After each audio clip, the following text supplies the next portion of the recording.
Welcome मित्रों। क्या आप एक रीगर हैं और आपकी तमन्ना है कि सऊदी अरामको कंपनी में एंट्री मारें? तो भाई, आपको मालूम होना चाहिए कि रीगर लेवल 3 का एग्जाम अरामको में 2 भागों में देना पड़ता है। पहला है रिटन टेस्ट तथा दूसरा एग्जाम होता है मित्रों प्रैक्टिकल। इस वीडियो में मित्रों हम लोग रिटन टेस्ट की बात करेंगे। रिटन टेस्ट बोले तो लिखित परीक्षा। मित्रों, लिखित परीक्षा 1 घंटे की होती है, जिसमें लगभग 40 से 45 सवाल पूछे जाते हैं। मतलब लगभग 1 मिनट में 1 सवाल का जवाब देना होता है। आपको जानकारी के लिए बता दूं मित्रों कि एक कमरा में एक आदमी ही परीक्षा देता है। बोले तो एग्जाम में आपको कोई हेल्प करने वाला नहीं मिलेगा, साथ में मोबाइल भी नहीं रहता है। और भाई, यह एग्जाम कंप्यूटर पर ऑनलाइन होगा। मित्रों, इस एग्जाम में एक क्वेश्चन के 4 आंसर दिए गए होते हैं, उनमें एक सही आंसर होता है। आपको उस एक सही आंसर पर निशान लगाना है। मित्रों, यदि आप इस रिटन एग्जाम में पास होना चाहते हैं तो इस वीडियो को पूरा देखिए और आगे आने वाले इससे रिलेटेड वीडियो को भी देखिए। एकदम सरल भाषा में मैं आपको इस वीडियो में बताने का प्रयास कर रहा हूं। तो चलो मित्रों, वीडियो स्टार्ट किया जाए। तो लेते हैं question number 1। What type of lifeline must be used when working near energised electrical equipment?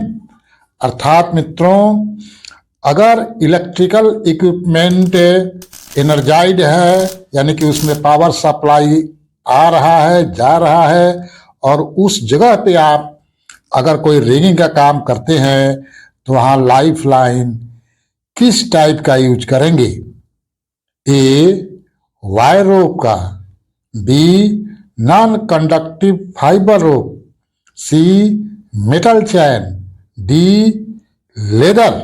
5, 4, 3, 2, 1, knockouts! तो मित्रों, इस क्वेश्चन का आंसर है बी, नॉन कंडक्टिव फाइबर रोप का यूज कर सकते हैं लाइफ लाइन के लिए, जहां पे इलेक्ट्रिकल एनर्जी पास होता हो। नेक्स्ट क्वेश्चन है मित्रों, what do the letter SWL lifting and rigging equipment mean? अर्थात SWL का फुल फॉर्म क्या होता है? A, strong working limit, B, safe working limit load, C, swing the load, D, stamped with limit. 5, 4, 3, 2, 1, knockouts! तो इस question का answer है मित्रों option B, safe working limit. Next question, A hard head safety head should have a space between the webbing and the shell of at least A, 2 inch, B, ½ inch, C, 3 inch, D, 1 inch। अर्थात मित्रों, जो हम लोग helmet use करते हैं, जिसको hard head कहा जाता है, तो क्वेश्चन में दिया गया है कि हार्ड हेड के वीबिंग और टॉप लेयर, यानी कि जिसको हम लोग सेल बोलते हैं, चित्र में देखें तो सेल और वीबिंग के बीच में कितना गैप होता है?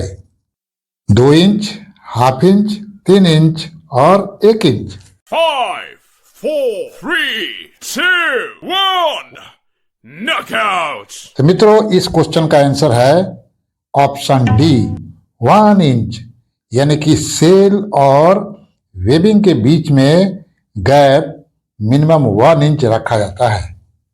अगला क्वेश्चन है मित्रों, what is the most important item of safety equipment used by a rigger, अर्थात रिगर के द्वारा सबसे महत्वपूर्ण कौन सा पीपी है जो रिगर यूज करता है। A safety hat, B sport shoes, C cover all, D crane.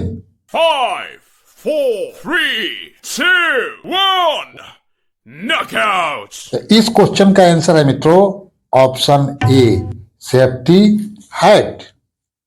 Next question, when lifting any object the correct method is to use A only the arms, B one hand, C the back, D the leg muscles. अर्थात मित्रों जब किसी वस्तु को lifting हम लोग करते हैं तो हमें किस अंग पर, किस शरीर के भाग पर ज्यादा तरीका यूज किया जाता है। 5, 4, 3, 2, 1. Knockout. तो इस क्वेश्चन का आंसर है मित्रों option D the leg muscles. Next question, what is the maximum weight that can be lifted using a 2-man pole lift. A 350 kilograms, B 90 kilograms, C 75 kilograms, D 60 kilograms. अर्थात मित्रों जब manual handling करना हो तो 2 आदमी मिलकर कितना KG यानी कि अधिकतम कितना केजी मटेरियल को शिफ्ट कर सकते हैं। 5, 4, 3, 2, 1. Knockout. इस क्वेश्चन का आंसर है मित्रों ऑप्शन डी 60 किलोग्राम यानी कि 60 किलोग्राम। यानी कि 2 आदमी को मटेरियल को शिफ्टिंग करना हो मैनुअली तो 60 किलोग्राम मैक्सिमम वो लोग उठा सकता है। अगला क्वेश्चन मित्रों, before any lifting operation is carried out the rigger must. अर्थात किसी भी प्रकार का लिफ्टिंग ऑपरेशन चालू करने के पहले रिगर को क्या करना चाहिए भाई। ए इन्फॉर्म द सुपरिंटेंडेंट, यानी कि जो सुपरिंटेंडेंट है रिगिंग का उसको बताना चाहिए। B clean the load to be lifted, अर्थात उस लोड को साफ सफाई कर देना चाहिए जिसको उठाना है। सी इरेक्ट ए लार्ज साइन, यहाँ पर एक बड़ा बोर्ड लगा देना चाहिए कि लिफ्टिंग का काम हो रहा है। डी बैरिकेड द एरिया, अर्थात एरिया को बैरिकेड कर देना चाहिए। 5, 4, 3, 2, 1. Knockout. तो इस क्वेश्चंस का आंसर है मित्रों option D barricade the area, area को बैरिकेड कर देना चाहिए। Next question, never possible any rigging operation should follow the rule of keeping load. अर्थात एक रिगर को रिगिंग ऑपरेशन करते समय किस लोड को फॉलो करना चाहिए। ए लो एंड स्लो, यानी कि नीचे से ले जाएं नीचे नीचे और स्लो मोशन में ले जाएं। बी फास्ट एंड हाई, तेजी के साथ लिफ्टिंग करें और ऊंचाई के दिशा के तरफ ले जाएं।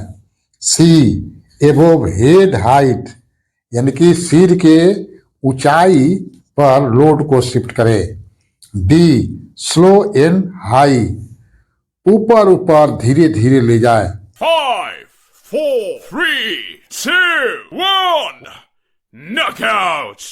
तो मित्रों इस क्वेश्चन का आंसर है option A low and slow, यानी कि जितना हो सके लोड को लो हाइट पर और धीरे धीरे शिफ्टिंग करना चाहिए। इसीलिए ऑप्शन ए सही है, low and slow. Next question, at what height must a safety belt be worn when there is no working platform? किस हाइट पर सेफ्टी बेल्ट यूज किया जाता है? A any height, B above 8 feet, C above 20 feet, D below 20 feet. अर्थात मित्रों, इस question का कहना है कि हम लोग किस हाइट से सेफ्टी बेल्ट लगाना चालू कर देते हैं। अर्थात मिनिमम हाइट क्या है आरामकों के अंदर जहां पर सेफ्टी बेल्ट लगाना जरूरी है। इस क्वेश्चन का आंसर है मित्रों ऑप्शन बी, एबोव 8 फीट। अर्थात मिनिमम 8 फीट पर सेफ्टी बेल्ट लगाया जाता है जहां पर कोई वर्किंग प्लेटफॉर्म नहीं है। Next question, tag lines must be used on lifts. अर्थात किस लिफ्ट में टैग लाइन का यूज किया जाता है? मित्रों, आपको बताते चलता हूं, टैग लाइन का मतलब होता है जब किसी लोड को लिफ्ट किया जाता है तो उसमें एक रस्सी बांधा जाता है या इसको रोप कह सकते हैं, ताकि लोड को लिफ्टिंग करते समय उसको बैलेंस किया जा सके दूर से। उसको टैग लाइन कहा जाता है। तो टैग लाइन का उपयोग क्वेश्चन पूछ रहा है कहाँ होता है? A high, B all, C long, D heavy. 5, 4, 3, 2, 1, knockouts! तो मित्रों, इस क्वेश्चन का जवाब है ऑप्शन बी, ऑल। यानी कि हाई लिफ्टिंग हो या लॉन्ग लिफ्टिंग हो या हेवी लिफ्टिंग हो, हर लिफ्टिंग में टैग लाइन का प्रयोग होता है। Next question, when a load is being lifted the rigger must. अर्थात जब लोड को लिफ्ट किया जा रहा हो तो रिगर कहाँ होता है? A stand directly beneath the load, rigger load के नीचे होता है। B seat under the crane driver's cabin. अर्थात रिगर ड्राइवर के केबिन में रहता है। C stand clear of the load, यानी कि रिगर लोड के रेडियस के बाहर रहता है, यानी कि लोड के अंडर में नहीं रहता है। D seat on the top of the load. अर्थात रिगर लोड के ऊपर बैठा रहता है। 5, 4, 3, 2, 1, knockouts! इस क्वेश्चन का जवाब है मित्रों option C, stand clear of the load. यानी कि लोड के रेडियस में नहीं रहता है, दूर रहता है।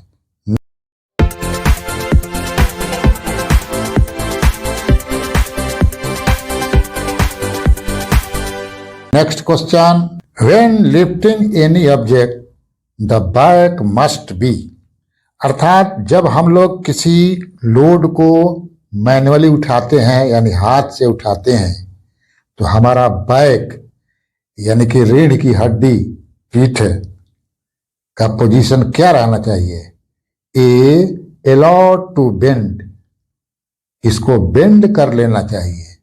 B use to lift the object, यानी कि ऑब्जेक्ट को उठाने के लिए इसका यूज करना चाहिए, यानी कि पीठ से उठाना चाहिए।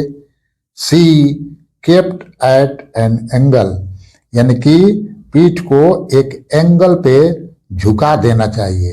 D kept as straight as possible, अर्थात जितना हो सके रीढ़ की हड्डी को सीधा रखते हुए किसी वस्तु को उठाना चाहिए। 5, 4, 3, 2, 1.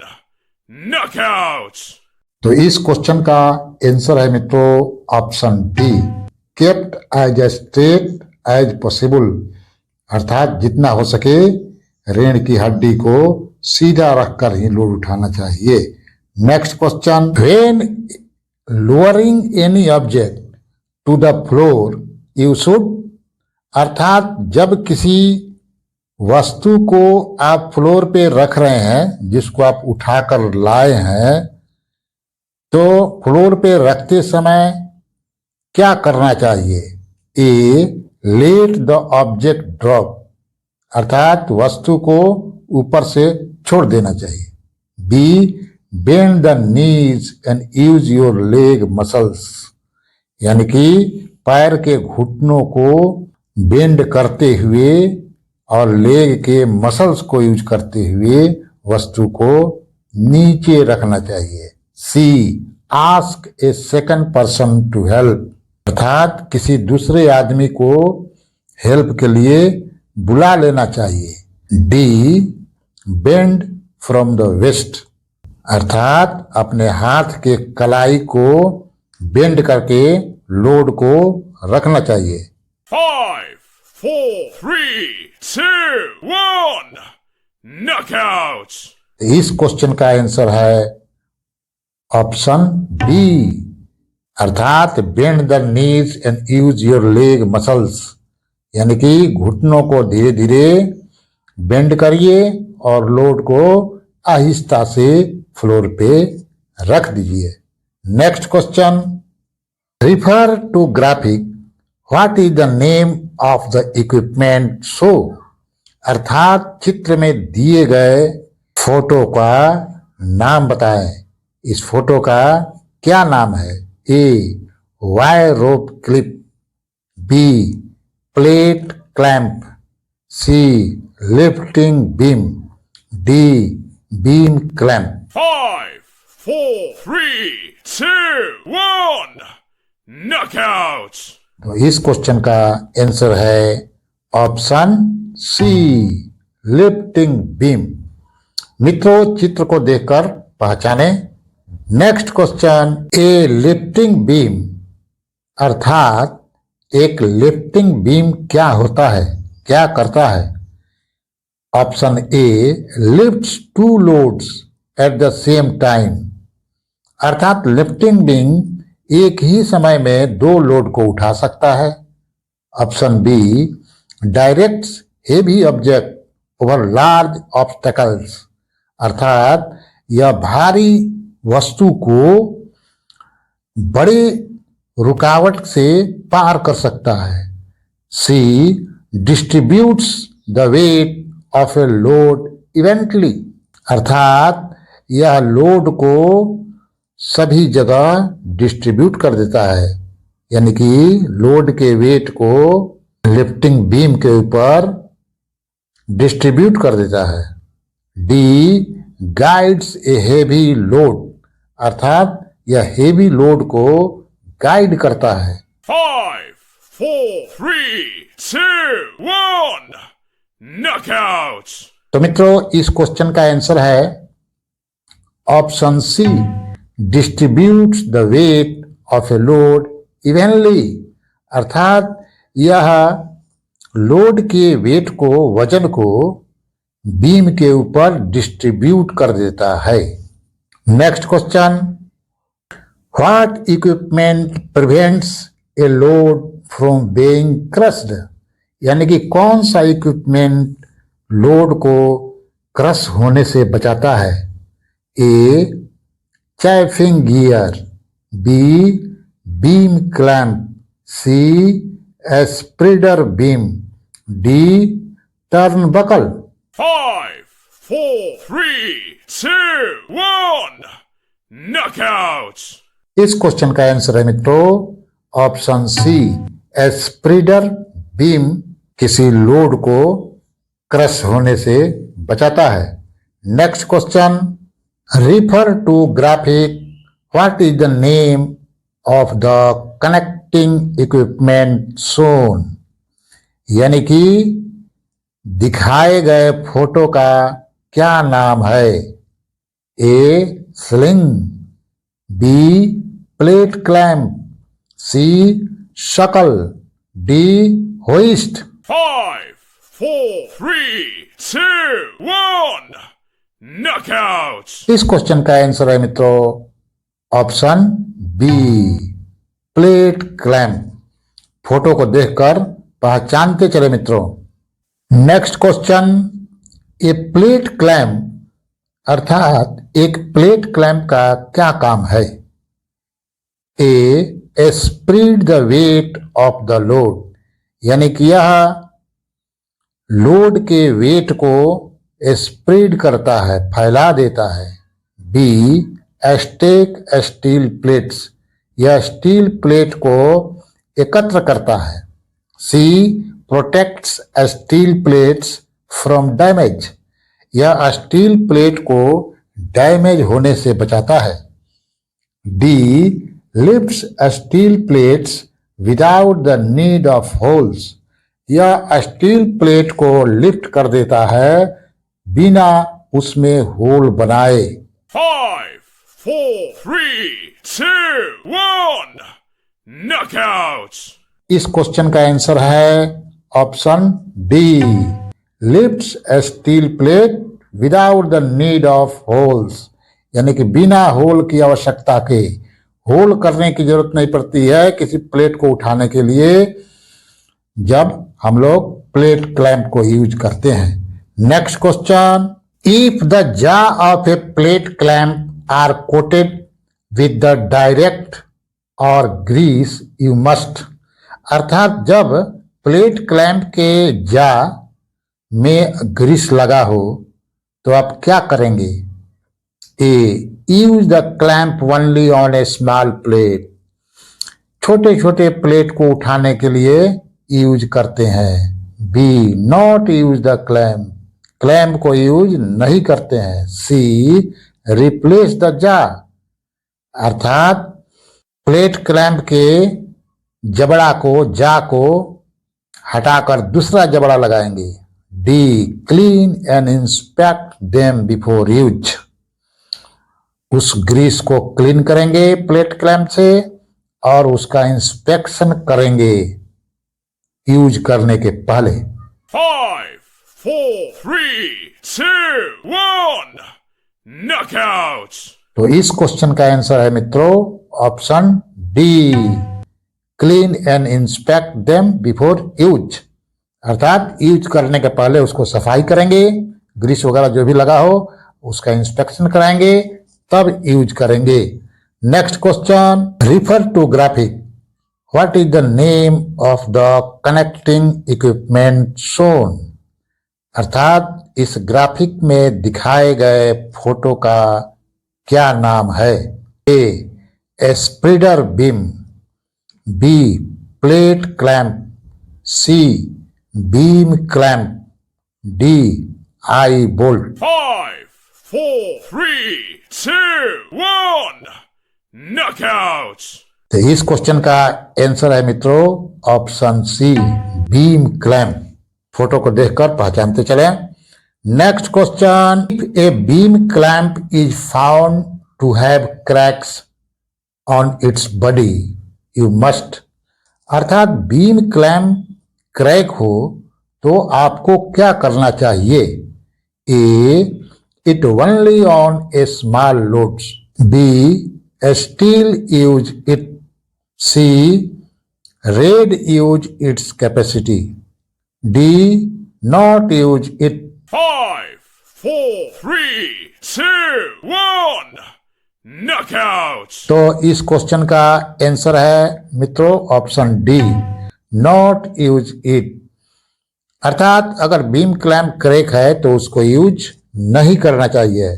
Next question, refer to picture, what is the name of the connecting equipment shown, यानी कि ग्राफिक में दिखाए गए कनेक्टिंग इक्विपमेंट का नाम बताना है। इसके लिए 4 ऑप्शन दिया गया है मित्रों। ऑप्शन ए स्लिंग, बी शकल, सी I bolt. D. Hoist. 5, 4, 3, 2, 1. Knockouts. तो इस क्वेश्चन का आंसर है मित्रों option C, eye bolt. Photo को देखें और पहचानें। Next question, refer to graphic. What is the name of the connecting equipment shown. यानी कि ग्राफिक में दिया गया फोटो का क्या नाम है। A. Turnbuckle, B. Spreader beam, C. Soldier type eye bolt, D. Eye sling. 5, 4, 3, 2, 1. Knockouts. तो मित्रों इस क्वेश्चन का जवाब है option C, soldier type eye bolt. Photo को देखते चले। Next question, an eye bolt यानी कि आई बोल्ट क्या होता है, क्या करता है। Option A, makes an eye in the wire rope, यानी कि वायर रोप में एक आई बनाता है। B. Attaches slings and shackles to loads, यह लोड के साथ सकल और स्लिंग को अटैच करता है। C. Protects the eye of a sling, यह स्लिंग के आई को सुरक्षा प्रदान करता है। D. Spreads the weight to the load, यानी कि पूरा वेट को फैला देता है, लोड के वेट को फैला देता है। 5, 4, 3, 2, 1. Knockouts. तो मित्रों इस क्वेश्चन का आंसर है option B, attaches slings and shackles to load, यानी कि यह लोड के साथ स्लिंग और शकल को अटैच करता है। Next question, if an eye bolt develops crack you must, अर्थात अगर आई बोल्ट क्रैक हो गया हो तो आपको क्या करना चाहिए भाई। ए. डिस्ट्रॉय इट, इसको फेंक देना चाहिए, डिस्ट्रॉय कर देना चाहिए। बी. वेल्ड द क्रैक, यानी जो क्रैक हुआ है उसको वेल्डिंग करा लेना चाहिए। सी. यूज इट केयरफुली, इसको सावधानी पूर्वक यूज करना चाहिए। डी. रिड्यूस इट्स कैपेसिटी, इसके कैपेसिटी को कम कर देना चाहिए। 5, 4, 3, 2, 1. Knockouts. तो मित्रों इस क्वेश्चन का आंसर है ऑप्शन ए, डिस्ट्रॉय इट, यानी कि इसको फेंक देना चाहिए, डस्टबिन में ले जाकर डाल देना चाहिए। किसको, अगर आई बोल्ट क्रैक हो गया हो तो इसको यूज नहीं करना चाहिए। मित्रों इस वीडियो में हम लोग 25 क्वेश्चन को कवर किए। हम लोगों को लगभग 150 क्वेश्चन को कवर करना है, तो इसलिए आपसे आग्रह है कि प्रत्येक वीडियो को देखते जाएं। जैसा कि इस वीडियो में हम लोगों ने 25 क्वेश्चन को लिया, इसके बाद नेक्स्ट वीडियो में हम लोग फिर जो है कि 25 क्वेश्चन को लेंगे। वीडियो देखने के लिए बहुत बहुत धन्यवाद।